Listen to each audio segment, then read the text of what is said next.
When I saw my ex-wife again, she had acquired the company I worked for. She had become my boss before she had abandoned me countless times, running around for her true love. It was also because of that man that we got divorced. Tonight, we have a team-building event with the branch office. Only pretty girls are coming. Single guys, don't miss this chance, the team leader shouted, and colleagues eagerly signed up. Everyone knew this was a matchmaking event organized by the company. Just as I was signing off and getting ready to pack up, my ex-wife appeared. "Michael, get ready. You're working overtime tonight." She immediately scratched my name off the list, dragged me into her office. The door slammed shut, and she pulled my tie, pinning me against the desk.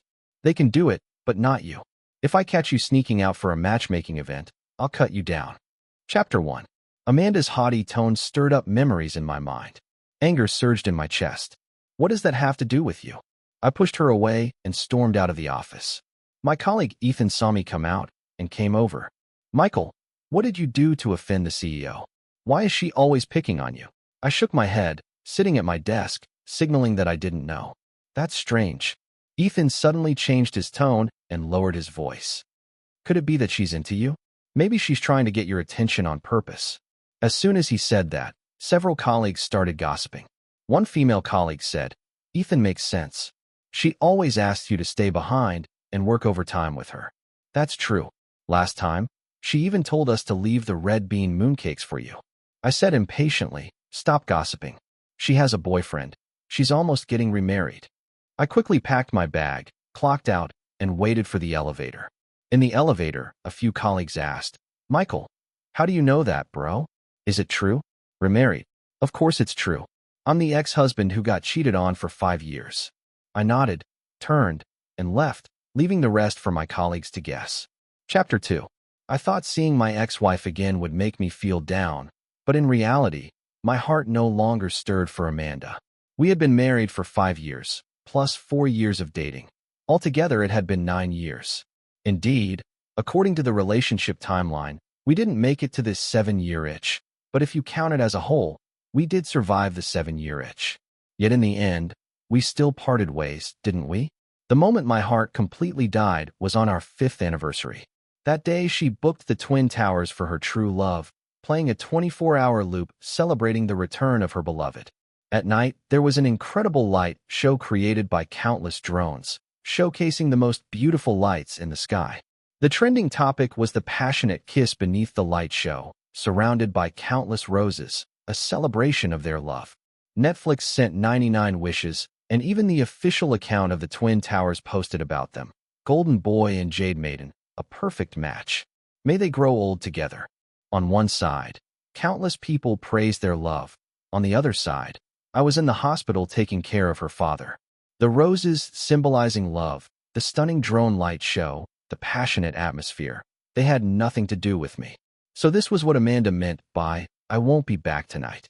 I thought I had already controlled myself, but my eyes still welled up. When her father saw me, he sighed. I suddenly looked up, realizing he had just said he was going to check the weather forecast on his phone. Of course, with the trending topic, the app pushed notifications. How could he not see it? "Michael, forget it. Let go of yourself. She's not worth it. Get a divorce." I thought her father was comforting me by telling me not to care, but I didn't expect him to say, "Get a divorce. Just take care of your health. Everything else doesn't matter." Even though he was my father-in-law, he treated me very well, and I wanted him to get better. As for the divorce, that was between Amanda and me. I didn't want him to worry about it anymore, but he waved his hand. "Michael, I don't have much time left. If you two get divorced, I'll have no regrets. I shouldn't have let you into this fire pit. I can't manage her, but your life is still long. Do it for yourself." The old man shakily took out a card from the cupboard, along with a donation declaration, and handed it to me. I quickly refused, but he interrupted me. "She hasn't visited me even once during my stay here. This is what you deserve for taking care of me. Don't worry, I've saved money for you. If you don't take it, I won't rest easy." He wouldn't let me refuse and pushed the card into my hand, urging me to leave. "Go back. There's a caregiver tonight. Hurry up and get that divorce." Leaving the hospital room, I sat in the car and took out my phone. After hesitating for a moment, all the old memories flashed before my eyes. When did it start? I had never truly let go. I was just lying to myself, telling myself that they had already ended. It was the only way I could feel better. When I thought about it carefully, I realized I had been deceiving myself. Chapter 3. I took out my phone and called her, dialing 7 times, all of which were hung up. Each hang-up only strengthened my resolve. Finally, the call connected. On the other end, her distant, cold voice still echoed, "Speak."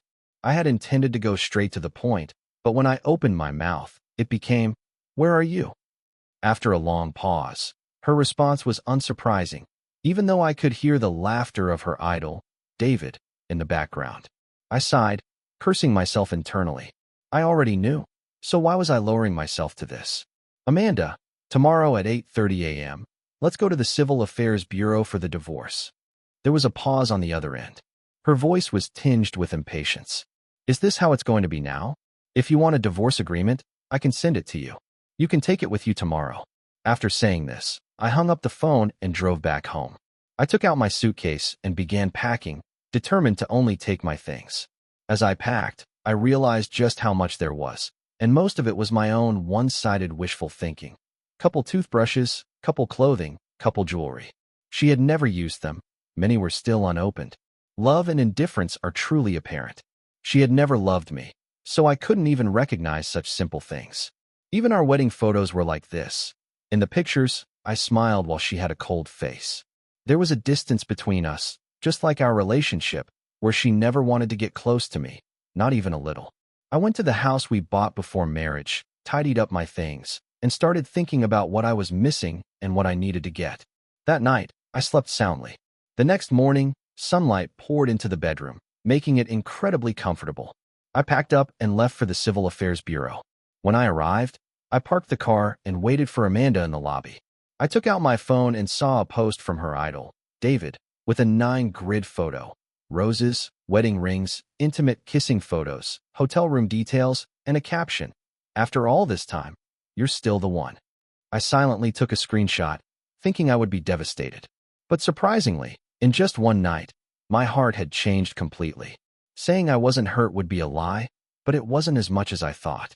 The latest evidence of her affair came to me. How could I not take it?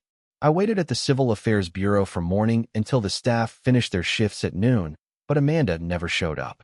A staff member came up to me. "Sir, we close at 11:30 for lunch, and we don't process any business during the break." I nodded. "It's okay." Perhaps seeing me waiting for divorce processing, the staff member kindly suggested, "Maybe she doesn't want a divorce. You should talk to her again." I shook my head. "She's probably still in bed with her lover." The staff member was stunned, but I didn't want any further advice. I took out my phone and called Amanda again. This time it connected immediately. "What's the matter?" "I'm at the Civil Affairs Bureau. When are you coming?" She paused for a moment, sensing my tone was unfriendly. "I'm busy. We'll talk tonight at home." She hung up immediately. I was about to leave when the staff member suddenly said, "If she doesn't show up, you can file for an online divorce." Then they pointed to a sign far away. "Thanks." After lunch, I followed the sign's instructions, uploaded my information, and filed for a lawsuit. In the afternoon, I went to the supermarket to buy some essentials. By the time I finished, it was already dark. Just as I was about to order takeout and sit down, Amanda's call came in. I answered, and her tone was impatient. "Why aren't you back yet?" "Back yet? Didn't she just get home?" But then it clicked. I hadn't taken much, so it was normal she didn't notice. After hearing me silent, she continued, "I bought you a gift." "You?" I interrupted her and asked, "Did you get the subpoena?" "What subpoena?" "The court subpoena. If you won't come for the divorce." I had to apply for a divorce lawsuit. "I've already received the notice. You should have gotten it by now." "Michael, are you crazy? Why the hell are we getting divorced? Since you two are being open about it, you should give him a proper status. Isn't it nice that I'm making things easier for you? Hurry up and sign the papers." After saying this, I hung up the phone. I had already made up my mind to get a divorce, so why say more now? The priority was ordering takeout and having a meal. About half an hour later, I heard footsteps outside the door. I was about to stand up to greet my takeout, but suddenly stopped. Those were the sounds of high heels. The door clicked open, and Amanda walked in. She was wearing a wine-red long dress, graceful in posture, and her brown curly hair made her look even more charming. If not for the gloomy expression on her face, surrounded by anger, anyone would have thought She looked like a beautiful woman. In the past, when she showed this expression, I couldn't help but approach her and try to coax her, no matter who was right or wrong. She was always high above like an unreachable moon, and I was the dark, self-deprecating shadow. Now looking at her, I felt nothing. The power of a filter is truly incredible. I believe that walking out of the shadows will be within reach soon. Her arrival reminded me of something very important. Change the password. Oh no, better change the lock entirely. Chapter 4. Amanda walked in, bringing with her the scent of jasmine perfume that seemed to fill the air. I unconsciously frowned. This wasn't the perfume she used, but the one David wore. Perhaps they had gotten too close, and the scent inevitably rubbed off on her. She handed me a box and then opened it. Inside lay a Rolex green Submariner. I merely glanced at it indifferently. She was always doing this. After any argument, she would throw me a so-called gift, and that would make everything seem fine again. The next day, everything would be back to normal. But she probably didn't even remember it was the same gift, and this was the fourth time. Now seeing my attitude, Amanda's face darkened. In her mind, she had extended an olive branch, but I wasn't taking it. She thought I was being ungrateful. Have you signed? Or do you think there's something to split in terms of finances? I didn't understand why Amanda was stalling. In reality, there was no financial split to be done. We had already signed a prenuptial agreement before marriage. This was probably thanks to Amanda's best friend, Lily. As her best friend, it was natural for Lily to dislike me, and it was also normal for her to try and match Amanda up with David. When we got married, Lily had suggested a prenuptial agreement, obviously to prevent me from claiming any assets if Amanda decided to divorce me in the future. Now this made my divorce process easier. All Amanda had to do was sign the papers. David's back. What's wrong with us throwing him a welcome banquet? No problem. Then what are you upset about? How does throwing a welcome banquet for him have anything to do with our divorce? That was the first time I confronted Amanda. She stared at me in surprise, then sneered. Is this because I didn't invite you to David's welcome banquet yesterday? You think I'm playing some kind of game, like in those novels, where people use teasing to manipulate others? Why didn't I invite you? Don't you know every time you act cold and ruin the mood around David? What's the point of bringing you along? Her words were filled with anger and accusation. I didn't want to argue, so I responded, since there's no disputed financial split, just sign the papers already. After I said that, the air was filled with an awkward silence. A long time passed before Amanda gritted her teeth and spoke. I know you're throwing a tantrum because I didn't take you to the banquet. How about this? Tomorrow night, we'll host and invite them over for dinner. Make sure the dishes are ready. Oh, and David doesn't eat cilantro. Don't get it wrong. Without looking at me again, Amanda turned and left the house. I rubbed my forehead, massaging the swollen area between my brows. Was this even the thought process of a normal person? She really thought I was a servant and a cook. After finishing my takeout, I took out my phone and looked at the court's app. Without hesitation, I clicked on the File for Judgment option. I really had to thank the new regulations. I could avoid the divorce cooling-off period and skip the step of both parties signing the agreement. Now I just had to wait for the court to accept my application.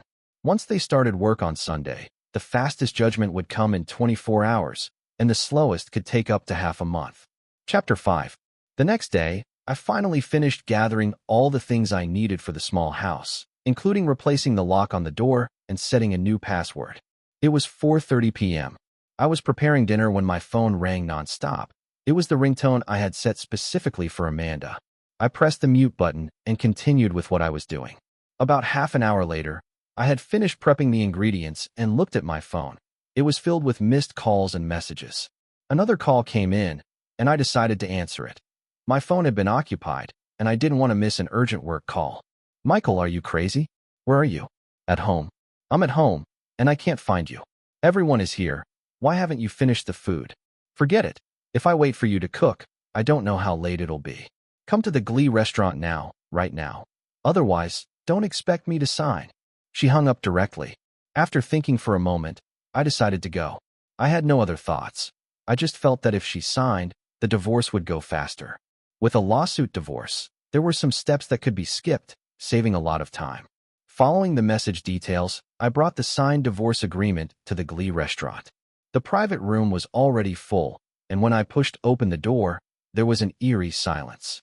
I looked around and saw there was no seat for me. I looked up at Amanda, but David, who was sitting next to her, immediately waved a waiter over to add a chair and some utensils for me.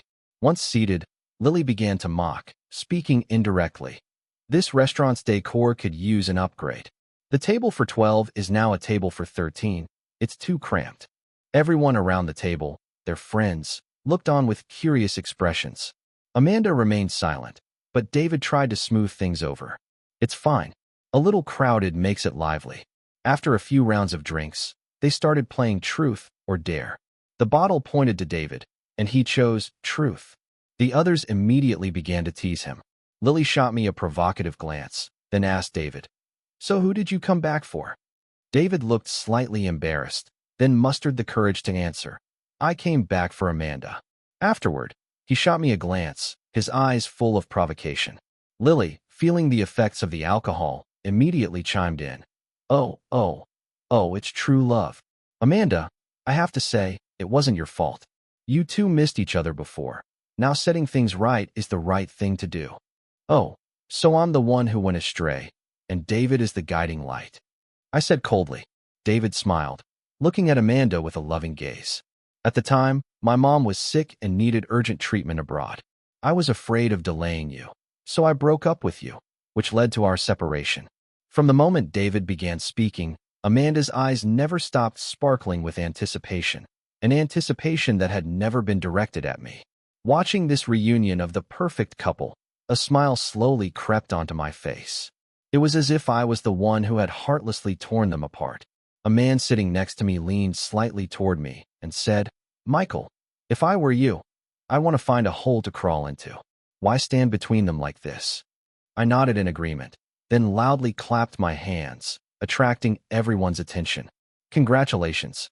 I wish you two could reconcile, be the perfect couple, grow old together, and have children soon. Only then did they remember I was still there at the table, as Amanda's legal husband. David, looking aggrieved, stood up and raised his glass toward me. "Sorry, Michael, I forgot you were still at the table. Amanda and I have moved on. Don't take it personally. I apologize to you." He was about to drink the whole glass when Amanda quickly interrupted, speaking softly to calm him. "David, you've already had so much to drink. Don't drink anymore. Besides, it's just a game. Why bother apologizing to him?" She turned her head to meet my gaze, reverting to her usual demeanor. "Michael, it's just a game. Don't take it so seriously." I didn't respond to Amanda and simply smiled at David. "The hotel upstairs has rooms. How about I help you book a room? Consider it a gift from me. Oh, and one more thing. I've got a little extra gift for you. This is her ovulation period. If you want a child, you better hurry." Chapter 6. As Amanda's mouthpiece, Lily immediately launched into her performance. She grabbed a nearby wine glass and hurled it at me. "Michael, watch your damn mouth." Crash. The glass shattered on the floor. David quickly stepped in to smooth things over. "Michael, don't get the wrong idea. There's nothing going on between Amanda and me. He always said the same thing, just to provoke me into blowing up at Amanda so the two of us would have a huge fight. Then he could swoop in, console her, and play the role of the considerate, long-suffering nice guy." I replied flatly, "Of course. There's nothing going on between husband and wife." Amanda's expression grew darker. "How many times do I have to tell you? There's nothing between me and David. You keep making things awkward over these petty suspicions. Every time I bring you out, you only know how to embarrass me. Apologize to David and to everyone, and I won't hold this against you." I met Amanda's eyes and let out a soft chuckle as I countered. "Amanda, what authority do you have to hold anything against me? As an ex-wife?" As soon as those words landed, the air in the room seemed to freeze. David's eyes flicked with amusement, a sneer playing at the corners of his mouth. "Michael, are you still upset over the light show?" he asked, smug. I knew he brought that up on purpose, trying to make me the fool of the night. "Michael, if it really bothers you that much, then fine, I'll apologize. I genuinely didn't know in advance. I found out when I arrived. It was just a welcome banquet. I had no idea it was your 5th wedding anniversary." Amanda took a deep breath, clearly struggling to hold back her anger. "Michael, grow up. Do you really think threatening me with divorce is going to get you anywhere? David already apologized. Don't push your luck." "Yeah, seriously, Just say sorry and let's move on. Don't ruin the mood. Voices chimed in from around the table, deflecting all the blame onto me in just a few lines. I wiped my mouth, said nothing, and stood up to leave. Michael, stop right there. You weren't even home that night either. What right do you have to criticize me? You asked me for money because your dad was in the hospital, and I didn't give it to you. So what? My hand was already on the doorknob when I heard that, and I froze in place. Behind me, Amanda's mocking laughter followed as she spoke. She pulled a bank card from her bag and slapped it down on the table. Isn't it just about money here? 1 million for the surgery. Now get over here and apologize to David. I turned around and looked Amanda up and down, my voice calm.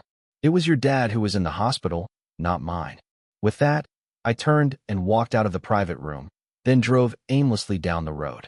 I couldn't figure it out. Signing the divorce papers should have been the easiest thing in the world for Amanda. In fact, it would be a win for everyone involved. So why was she dragging it out?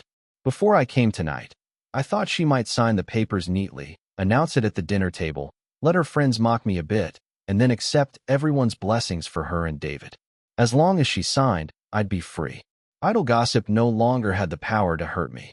When I got home, showered, and had nothing better to do, I opened WeChat out of boredom. The first thing that popped up was a post from David. In the photo, Amanda was clearly drunk, cradled tightly in David's arms. The caption read, "Good night, my baby." And now looking at this post, I felt nothing, not even the faintest reaction, not even a flinch. Chapter 7. The next 5 days passed in peaceful silence. I felt truly fulfilled. Finally, on Friday afternoon, I received the court's ruling, divorce granted. At that moment, I felt reborn. I was finally free.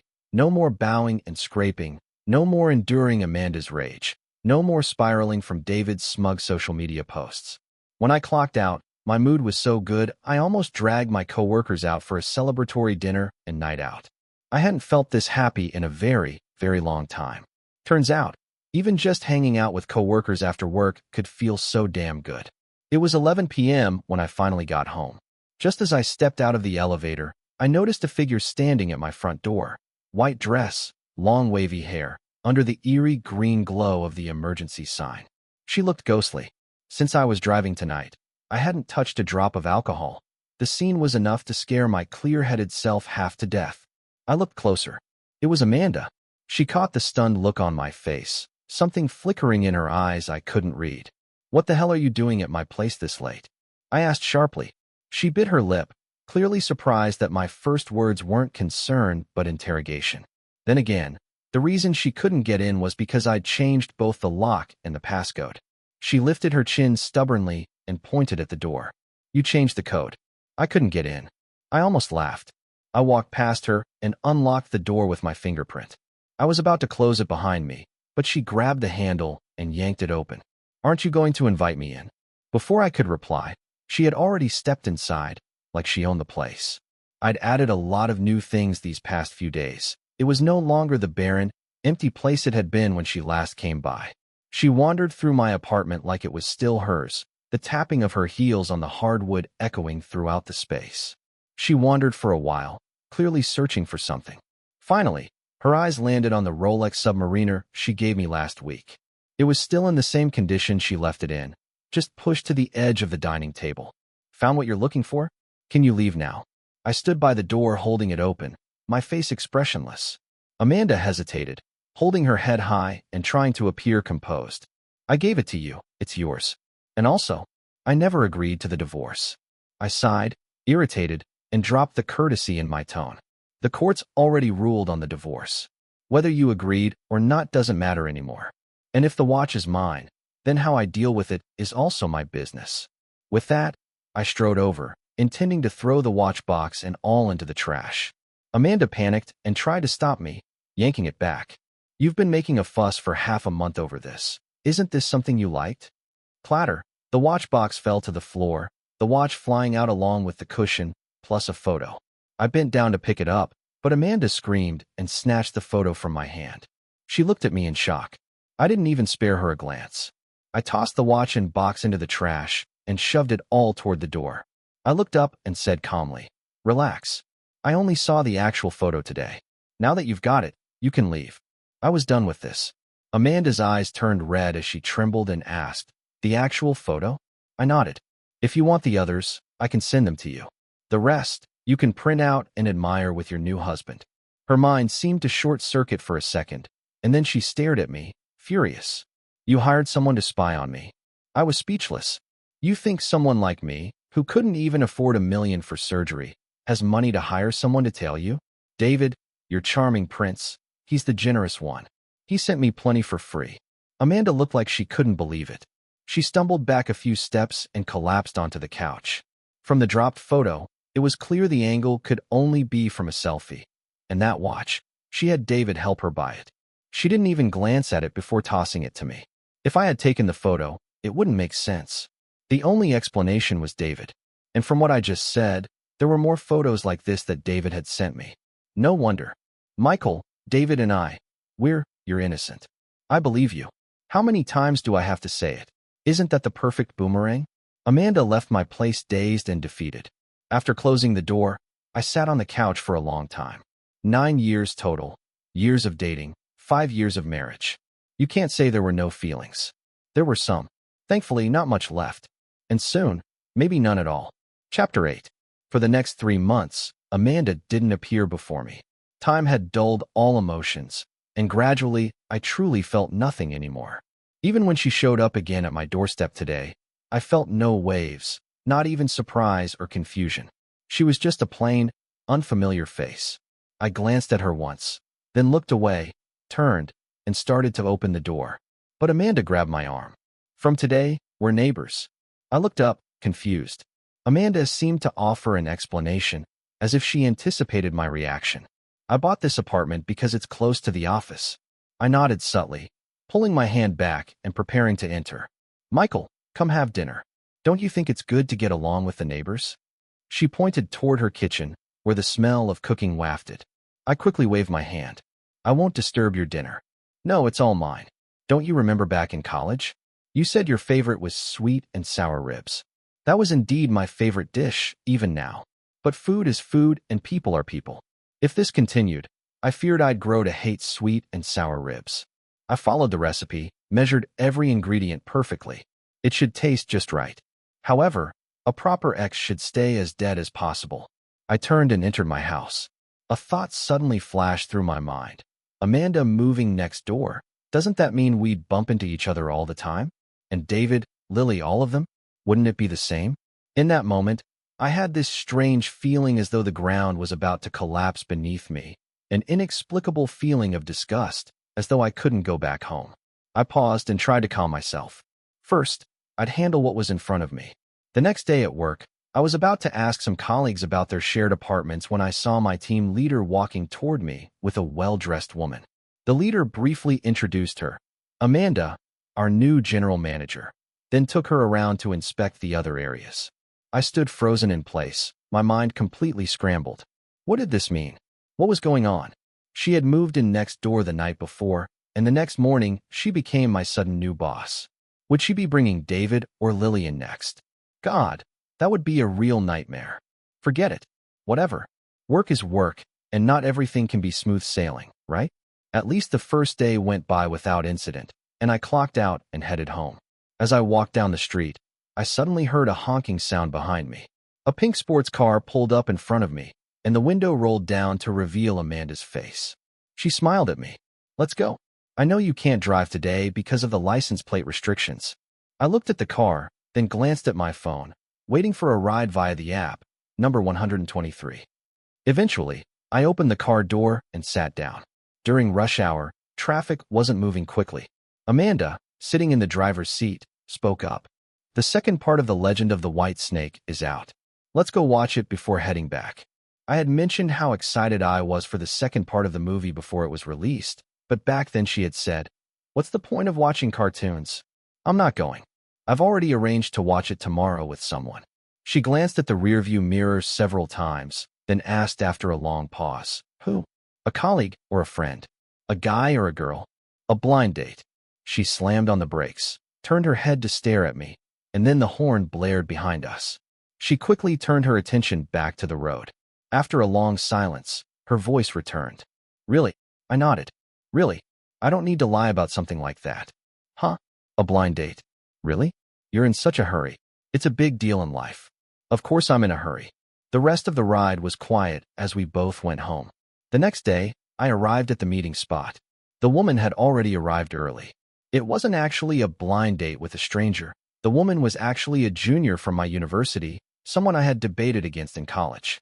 I didn't expect to run into her during a blind date, but we were somewhat familiar, so we decided to meet up, partly for our families, partly because we knew each other enough that the encounter wouldn't be awkward. Just as we sat down, an unexpected guest appeared in front of us, Amanda, acting as if she owned the place. She pulled out a chair and casually sat next to me. Jessica, sitting across from us, gave us both a look as if waiting for some drama. Before I could say anything, Amanda spoke up. Jessica Wright, nice to meet you. I'm Michael's ex-wife. I thought I should clarify some things with you that the matchmaker might not have mentioned. Michael and I still have a lot of unfinished business. The divorce was just an accident. You should leave, Jessica. But Jessica smiled lightly, unbothered, and shot back. Amanda, I thought you and David had already gotten together, finally made it official. Then she turned to me. Senior, you know I'm studying law and I handle divorce cases. If you need anything, feel free to ask. The legal fees are reasonable.